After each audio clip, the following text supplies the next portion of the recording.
Dans cette vidéo, je vais essayer de donner un élément de réponse à toutes les personnes qui se demandent combien de campagnes et de groupes d'annonces ils doivent créer dans leur compte Google Ads.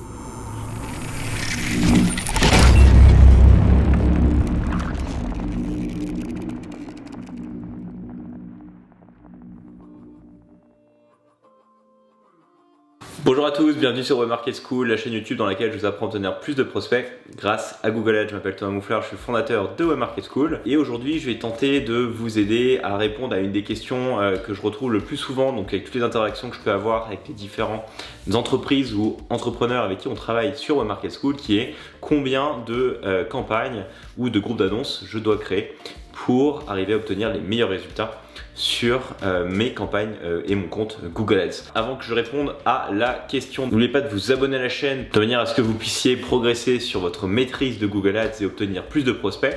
Si vous voulez obtenir plus de prospects, rendez-vous sur www.webmarketschool.com. Vous y retrouverez notre méthodologie pour vous accompagner à vous développer sur Google Ads et également une formation dans laquelle je vous explique comment construire votre machine à prospects sur Google Ads en 90 jours. Donc, si vous vous lancez sur Google Ads, effectivement, vous avez peut-être vu ma vidéo sur comment créer une première campagne Google Ads, donc vous avez fait votre première campagne et maintenant la question c'est de se dire, ok, comment est-ce que je dois structurer mon compte pour avoir les meilleurs résultats possibles. Ce qui est important de comprendre déjà avant de donner un peu des éléments de réponse à cette question, c'est qu'il faut voir votre compte Google Ads comme un être humain. Ça démarre comme un bébé avec une campagne et puis au fur et à mesure, votre compte va grandir, va évoluer et puis il va prendre sa direction et son chemin en tant qu'adulte finalement. Et comme chaque être humain va avoir une vie différente de son voisin, chaque compte Google Ads va avoir une structure différente de son voisin.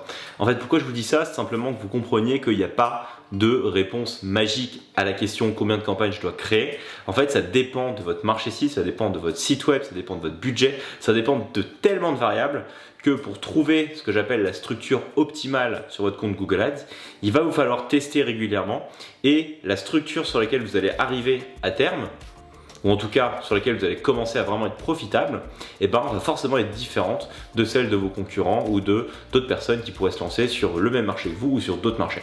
Donc déjà, ce qui est important, c'est qu'il n'y a pas de réponse et de formule magique pour trouver exactement le nombre de campagnes dont vous avez besoin. La deuxième chose, c'est de comprendre que même si à un instant T, en fait, vous avez trouvé une structure qui vous correspond, il est fort probable que dans les semaines ou les mois à venir, ce soit plus le cas. Pourquoi? Parce que Google Ads, c'est un outil qui bouge tout le temps. Déjà parce que c'est un système d'enchères, donc on a des concurrents qui rentrent, qui sortent, etc. Donc forcément, le marché évolue à chaque instant. C'est-à-dire que les niveaux d'enchères que vous pouvez avoir à certains moments vont être optimaux. Mais la semaine d'après, s'il y a d'autres annonceurs qui sont rentrés, et du coup forcément le marché est devenu plus onéreux, donc il va falloir que vous ayez d'autres stratégies pour avoir de meilleurs résultats. Donc en fait, ça bouge tout le temps. Et ce qui fait que en fait, si vous cherchez une formule magique pour réussir dans votre structuration de campagne ou pour avoir quelque chose qui est en autopilote, je le redis, j'en ai déjà parlé dans d'autres vidéos, ça n'existe pas. L'autopilotage sur Google Ads, ça n'existe pas. Il faut constamment raffiner, optimiser ses campagnes parce que c'est un outil qui bouge beaucoup, que ce soit au niveau des concurrents, mais aussi au niveau de manière interne à Google, puisque Google fait également des tests réguliers sur ses algos, sur les stratégies d'enchères, met à disposition de nouveaux outils pour les nouveaux annonceurs et donc le marché évolue constamment. Ceci dit, il y a quand même une méthodologie que vous pouvez appliquer pour que lorsque vous lancez une campagne Google Ads, vous partiez pas non plus dans tous les sens, que ce soit pas la pampa sur votre compte. Et donc, ce que moi je vous conseille d'avoir, c'est d'adopter, en tout cas au démarrage, ce type de structure. Première campagne, c'est votre campagne, ce qu'on va appeler de découverte, qui va reprendre ce que je vous ai expliqué si vous avez vu ma longue vidéo sur comment créer une campagne Google Ads, où vous allez venir découvrir et explorer votre marché. Donc dans cette campagne-là, vous allez venir mettre l'ensemble de vos mots-clés pour lesquels vous savez que vous adressez à une audience chaude, donc à une audience qui est en recherche de vos services. Donc par exemple, si vous êtes un coiffeur à Lille, vous allez venir mettre dans cette campagne-là des mots-clés de type coiffeur Lille, coiffeur pour femmes à Lille, meilleur coiffeur de Lille, etc. Vous savez que les personnes qui vont taper ces requêtes-là sont des personnes qui cherchent un coiffeur à Lille et donc potentiellement vont être intéressées par vos services. C'est la magie de Google d'ailleurs. Donc vous avez cette grosse campagne de découverte. Au niveau de cette campagne même, moi ce que je vous conseille surtout au démarrage, c'est de ne pas avoir trop de groupes d'annonces. Structurez votre campagne par 2 ou 3 grands thèmes dans lesquels vous allez mettre une dizaine de mots-clés à chaque fois, de manière à venir encore une fois découvrir et explorer le marché. Quand j'ai démarré sur Google Ads, et les grosses erreurs que j'ai faites, c'est tout de suite démarrer sans même avoir de la data par des énormes campagnes où j'ai 50 groupes d'annonces, j'ai un mot-clé par groupe d'annonces, etc. En fait, quand vous faites ça, vous allez juste perdre votre temps.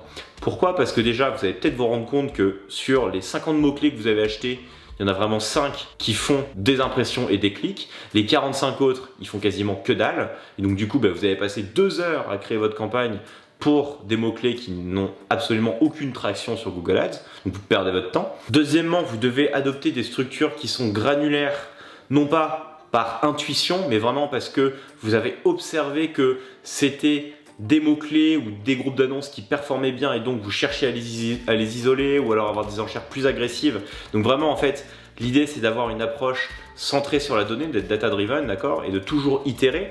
Ne partez pas dans des structures pharaoniques dès le démarrage, faites des structures simples et complexifiez au fur et à mesure que vous avez de la data sur vos mots-clés et donc que vous jugez pertinent d'isoler certains mots-clés pour avoir une diffusion plus importante, être plus agressif sur les enchères et donc mathématiquement ça va venir ensuite créer plusieurs groupes d'annonces, plusieurs étages à vos campagnes. Donc surtout ne complexifiez pas trop au début sur cette campagne de découverte, c'est important. La deuxième campagne que je vous conseille de créer au démarrage, c'est une campagne compétiteur. Attention avec cette campagne là, l'idée c'est d'acheter en fait les noms de marque de vos concurrents et de vous positionner sur des requêtes de personnes qui vont taper le nom de marque du concurrent. Vous savez que c'est peut-être des clients ou des personnes qui sont en recherche des services de votre concurrent et donc vous allez venir essayer de piquer des parts de marché à votre concurrent en apparaissant au-delà de leurs résultats de recherche. Donc ça, c'est des techniques qui sont tout à fait légales sur Google Ads. La seule chose, c'est qu'il y a des marchés sur lesquels c'est toléré. C'est-à-dire que la concurrence frontale et la concurrence agressive sur les noms de marque de tous les acteurs du marché est tolérée. Et puis il y en a d'autres où ça se fait pas, c'est pas des pratiques qui se font. Et donc généralement quand vous faites ça, vous allez être mal vu et vous allez rentrer en guerre frontale avec d'autres annonceurs, vous allez recevoir des mails en vous demandant d'arrêter. Si c'est le cas, je vous conseille évidemment d'arrêter cette campagne concurrent. Par contre évidemment, ce sont des campagnes qui apportent des bons résultats. Donc si c'est toléré, sachez que de 1, les concurrents vont pas hésiter à se positionner sur vos mots-clés. Et donc, il faut que vous fassiez pareil, sinon vous allez vous faire dévorer. Et oui, c'est un milieu impitoyable Google Ads. Et donc faut pas hésiter à être agressif, c'est aussi un peu le jeu de Google. Troisième campagne, du coup c'est la suite logique de cette campagne concurrente, c'est une campagne de marque. Je vous conseille vraiment d'avoir une campagne de marque sur votre compte Google Ads. Déjà pour vous protéger d'éventuels concurrents qui auront envie de s'installer sur votre compte marque et d'apparaître au-delà des résultats de recherche lorsqu'on va taper votre marque. Donc évidemment, ça vous permet d'avoir un bouclier, mais surtout ça vous permet aussi de venir nourrir vos balises de conversion parce qu'à chaque fois que quelqu'un va cliquer sur une annonce de marque, il y a une forte probabilité qu'ils viennent convertir ensuite et donc ça va venir nourrir votre balise de conversion. Et après typiquement pour construire par exemple des audiences similaires ou tout simplement pour entraîner vos algorithmes à avoir de la data sur le type de personnes qui convertissent, c'est extrêmement important. Donc surtout pour encore une fois venir nourrir votre compte Google Ads, mettez une campagne de marque, vous allez payer peut-être 10-20 centimes le clic, donc c'est pas très cher. Évidemment, il y avait de fortes chances que si la personne ne cliquait pas sur votre annonce, elle aurait cliqué sur des résultats de recherche organique sur votre marque. Mais sachez que dans la mesure où vous souhaitez progresser sur Google Ads et faire développer votre compte, la campagne de marque est vraiment importante. Pour ceux qui sont un petit peu plus avancés, je vous conseille en quatrième campagne, en tout cas au lancement, d'avoir une campagne ce qu'on appelle de DSA, donc Dynamic Search Ads. En fait, c'est une campagne d'aspirateur à mots-clés, c'est-à-dire que vous allez donner à Google vos pages de destination et c'est lui-même qui va décider des mots-clés et des annonces sur lesquelles vous allez pouvoir potentiellement apparaître sur le réseau de recherche. Ça a deux gros avantages. La première chose, c'est que déjà, ça vous permet d'avoir une campagne qui joue le rôle d'aspirateur à mots-clés, donc de venir chercher des mots-clés généralement plus de longue traîne auxquels vous n'avez pas forcément pensé. Donc c'est bien si vous avez déjà fait une première recherche sémantique mais que vous avez fait ça de manière incomplète, en fait là DSA va venir vous aider à compléter votre recherche sémantique et à vous donner de nouvelles idées de mots-clés.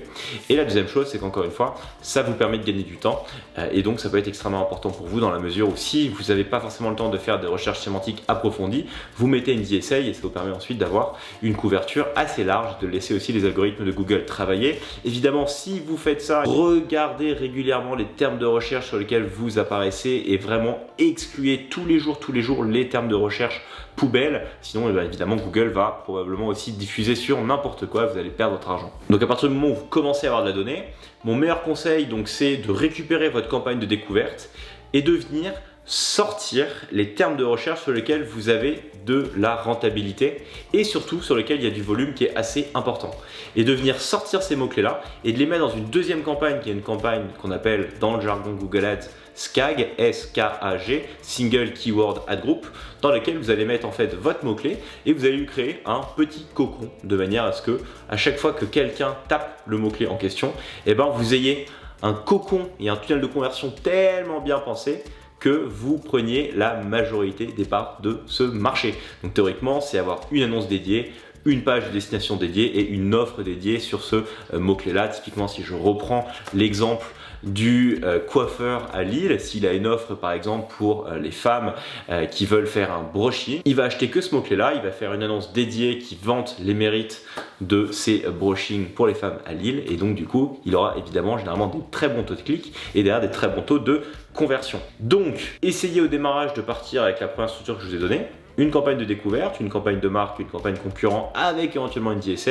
Prenez la data et ensuite venez ajouter cette campagne de SKAG. Évidemment, à chaque fois que vous mettez un mot-clé dans la campagne de SKAG, vous l'excluez de la campagne de découverte, d'accord, de manière à faire un effet de tunnel où petit à petit, en fait, votre campagne SKAG va grossir avec les meilleurs mots-clés. Votre campagne de découverte sera plus vraiment une campagne de découverte, mais plus une campagne de minage où elle va venir essayer de trouver toujours plus de mots-clés. Et petit à petit, cette campagne-là va s'arrêter de diffuser parce que vous aurez couvert tous les meilleurs mots-clés et vous n'aurez plus votre SKAG. Votre SKAG, encore une fois, sur du mot-clé exact, je ne peux que encourager à utiliser des enchères manuelles. Il y a certains marchés sur lesquels, sur ce type de campagne, le CPA, si vous maximisez les conversions, peut marcher.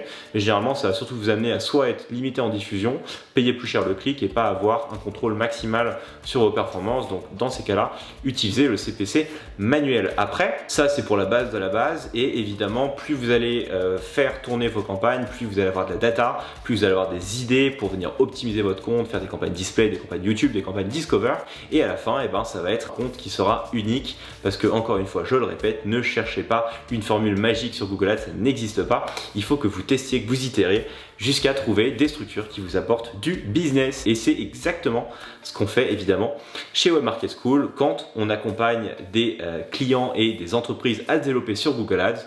On va tester et itérer comme des malades jusqu'à trouver les meilleures structures de compte à chaque instant. Voilà, si cette vidéo vous a plu, n'hésitez pas à partager, commenter, liker cette dernière. Comme toujours, ça participe au bon développement de la chaîne de Market School et je vous en remercie. N'oubliez pas également de vous abonner à la chaîne pour être tenu au courant des nouvelles vidéos. Pour ceux qui souhaitent se former à la génération de prospects sur Google Ads, vous avez la formation dédiée que vous pouvez retrouver sur webmarketschool.com avec la méthodologie de Web Market School. Tout est sur le site web de Web Market School si vous souhaitez qu'on vous accompagne et qu'on dynamise votre business. Quant à moi, je vous souhaite une très bonne optimisation de vos campagnes Google Ads. Faites le plein de leads et je vous dis à très vite pour une nouvelle vidéo. Ciao!